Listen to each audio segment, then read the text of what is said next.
Hey, today we're going to talk about EMD, your earnest money. Stick around, I'll be right back.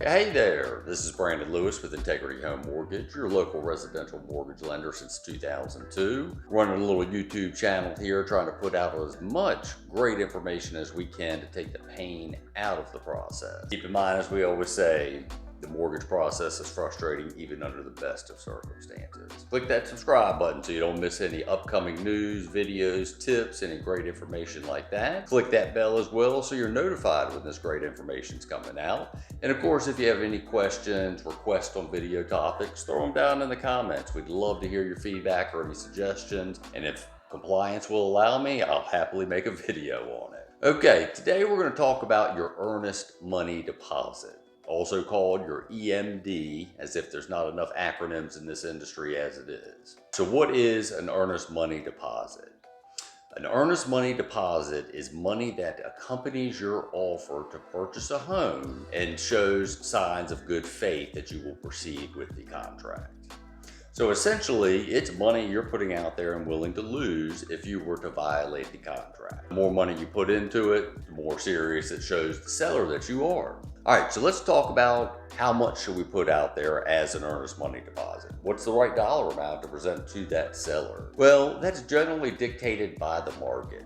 Right now we're in very much of a seller's market. So buyers are having to put larger earnest money deposit amounts down at the time that they make the offer, hoping that that'll show a stronger offer compared to the competition. When it shifts back to a buyer's market, you can go pretty low on your earnest money deposit. Typically, we say 1 to 10% of the purchase price, obviously going higher in a seller's market, but that's something you and your real estate agent will discuss and determine what is the right amount to put in as your earnest money deposit. So your earnest money deposit, as you go through the contract period, you're going to have certain inspections, checks on the home, opportunities that you can make sure you're buying a solid property with good bones. So when you have your home inspection, and your real estate agent will review this with you. But when you're buying your home or having your home inspection, you have a certain number of days after that to review the information from the home inspection. You don't want to buy a headache. You want a home with good bones. And if it shows that it's not a good home, you can escape the contract within the escape period. And that will allow you to receive your earnest money back. Now, only would you lose the money if you violate the contract. You escape the contract during a time when it's not an escape period, such as the home inspection period or your 3-day period to review homeowners association documents. But again, this is stuff your real estate agent is going to review with you in great detail. Now, where does the money go? Is it money in the transaction? Is it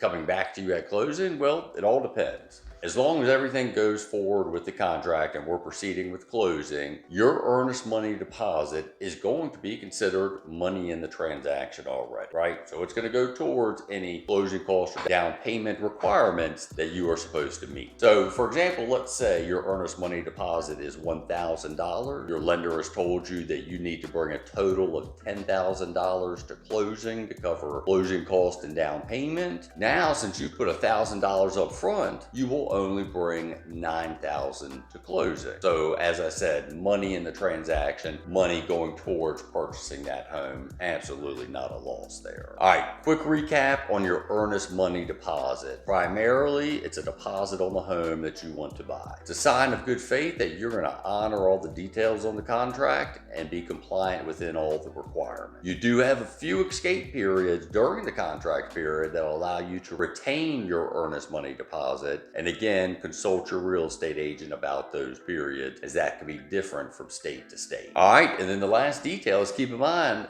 that money is money in the transaction. So it's going to be applied towards your down payment, towards your closing costs, whatever funds are required at closing. That's money that's put in advance. All right, once again, I hope you enjoy the information, find it valuable. Please share it with any friends, family, members that you know that are going through the home buying process. Again, it's frustrating under the best of circumstances, and we'd love to take as much pain out of the process. Again, click that subscribe button. Love to make sure you stay updated on all the great information coming forward. And once again, this is Brandon Lewis with Integrity Home Mortgage. I'll see you on the next mortgage tip.